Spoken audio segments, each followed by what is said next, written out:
Di Nengah Ngata, warga asal Banjar Dinas Belong, Desa Ban, Kecamatan Kubu, dikejutkan dengan kondisi sapi miliknya Sabtu 10 Juni sore.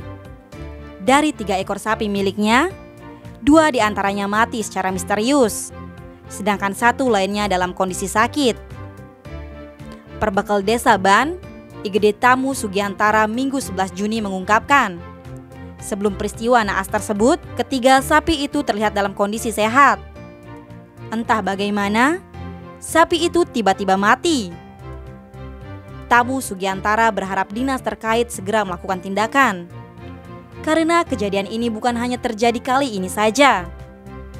Sekitar 3 bulan lalu, 3 ekor sapi milik warganya juga mengalami hal serupa. Kepala Dinas Pertanian, Pangan dan Perikanan atau Distan PP Karangasem, Inyoman Siki Ngurah mengaku, pihaknya sudah melakukan pengecekan terkait laporan tersebut. Diduga sapi tersebut keracunan. Racun diperkirakan berasal dari rumput yang diberikan. Tim Bali Express melaporkan.